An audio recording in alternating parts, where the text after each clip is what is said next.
Hi, I'm Mr. Wavvy, and I'm here with Andra Day. Hello, hi. So, cheers to the fall, new album. If you had one word to describe that, what would it be? Mm, um,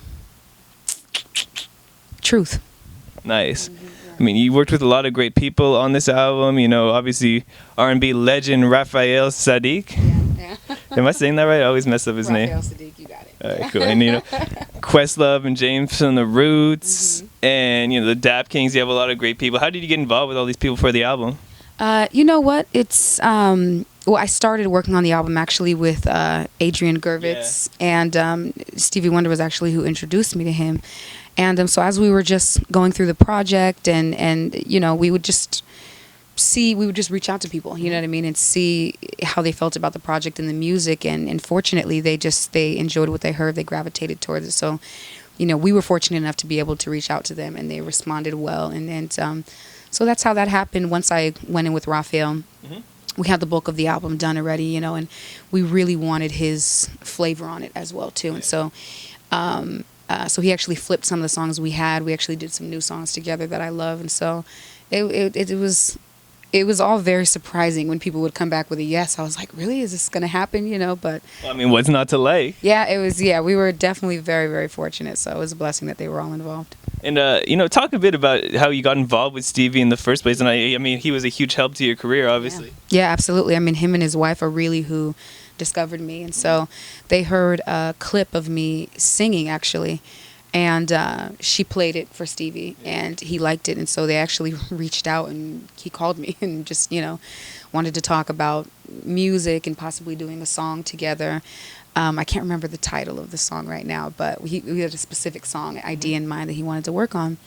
And so it didn't work out at that time, but a year later, just by grace, they held on to my information. And so they reached out again, and we had dinner. They sent a limo down to San Diego. Him and his partner sent a limo down to San Diego to come pick me up and have dinner, at Mr. Chow's with Stevie and then the producer that he introduced me to, which was Adrian Gervitz. He just, knew that would be a good connection. So, yeah, that's how it got involved. And then he's actually playing harmonica on the album as well, too.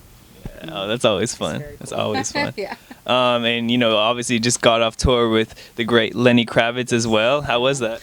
It was amazing, actually. I mean, Lenny and his people, everybody was so, gracious and hospitable, and just, it was like a family environment. And the interesting thing about Lenny, his music is, people look at him and they're like, oh, he's rock, he's hard rock, but he's really a soul artist, at his core. And so if you look into a Lenny Kravitz audience, you get someone who's 5 and you get someone who's 65. There's levels to it. Exactly, yes.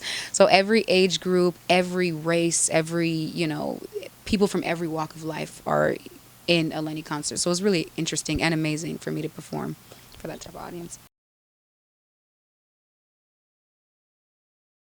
Discovered by Stevie and working with Raphael and Adrian. What's the best advice you've gotten from one of these mentors? The best advice that I've gotten, I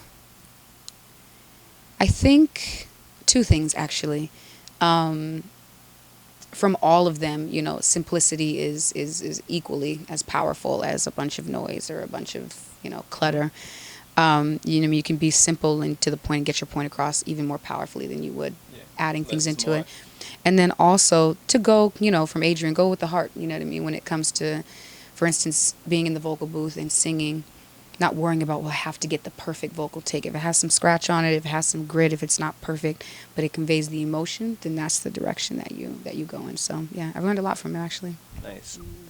Let's get to know you a bit more. I like doing this with, I'm an up-and-coming artist. Oh, Let's yeah. do favorites. Thank you. Favorite movie? Juice. Nice. No, I'm getting that elevator. And Face Off. I love the movie Face Off for whatever reason. Yeah? I feel like it's some of like Travolta and Nicolas Cage's best work. I know people would argue with me, but that movie was sick. It's like a corny concept, but it works. Right. I'm like, this is crazy. It's amazing.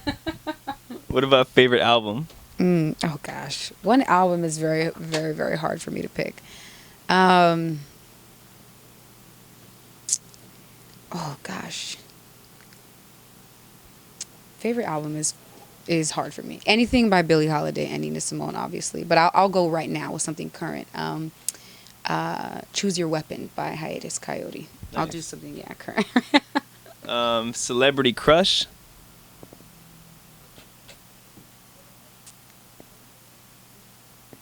I don't really.